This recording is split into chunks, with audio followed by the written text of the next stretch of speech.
आपकी सेहत के लिए खतरनाक साबित हो सकता है अगर वो आपके कमरे में ब्लास्ट कर जाए तो। CFL जो हमारे घरों में लगे हुए हैं, इनके अंदर मरकरी की मात्रा काफ़ी ज़्यादा पाई गई है और ये जो सर्वे किया है ये टॉक्सिक लिंक नाम की एक सर्वे कंपनी ने किया है।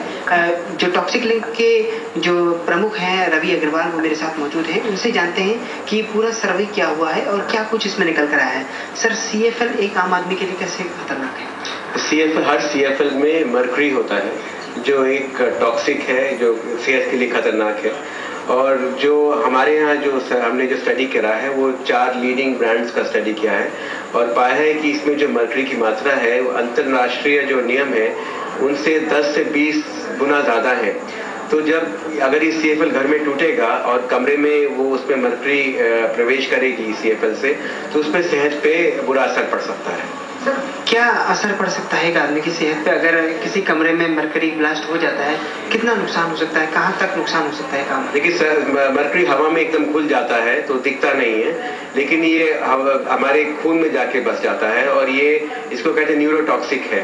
और अगर बहुत ज़्यादा मात्रा में हो तो मोटर कंट्रोल यानी कि हाथ पैर चलाने की क्षमता खत्म हो जाती है। और ये एक प्रेग्नेंट मदर हो तो दूध के द्वारा या अंदर पेट के द्वारा वो बच्चे में भी जाता है। तो ये मरकरी को बहुत ही खतरनाक माना गया है दुनिया भर में। सर, क्या ये माना जाए कि इससे कैंसर की भी संभावना है एक तरह से? इसमें लॉन्ग टर्म इफेक्ट होते हैं जो कैंसर से भी ज़्यादा खतरनाक है, क्योंकि आपकी सोचने की शक्ति पे, आपकी ऑर्गन के काम करने की शक्ति में या हाथ पे हिलाने की शक्ति में, और बहुत ज़्यादा अगर आप डोज हो जाए एक्यूट डोज में, तो इसमें मौत भी हो सकती है। तो सरकार को क्या आप लोग सजेस्ट करेंगे कि सरकार को क्या कदम उठाने चाहिए इसके लिए? हम सरकार से 3 चीज़ चाहते हैं। एक तो जो हमारे यहाँ CFL लैम्प बनते हैं उसमें ये नियमित करा जाए कि कितनी मरकरी की मात्रा होनी चाहिए, अंतर्राष्ट्रीय में नियमों के हिसाब से होनी चाहिए, ये नहीं कि आप कितनी भी डाल दें।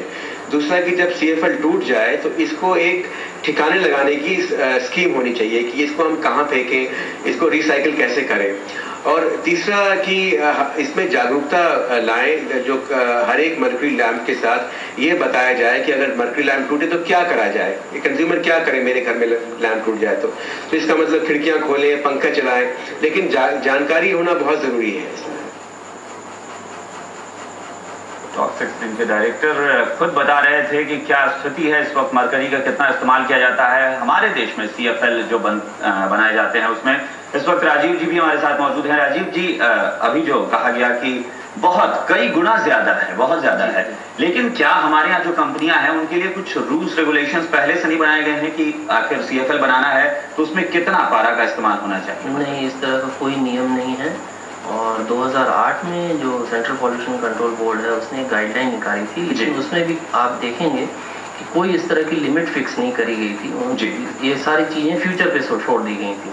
तो एक्शन प्लान जो है आज तक जो है हमारे पास मौजूद नहीं है। सरकार जब भी किसी कंपनी को कोई भी प्रोडक्ट बन रहा हो कंपनी के लिए तमाम तरह के लाइसेंस, तमाम तरह की बहुत सारी चीजें होती हैं जिनको क्लियरेंस आपको लेना पड़ता है, तो क्यों सरकार को क्या नहीं पता था इस विभाग को संबंधित जो भी डिपार्टमेंट, जो भी मिनिस्ट्री हो, कि इस तरह का भी कोई नियम बनना चाहिए?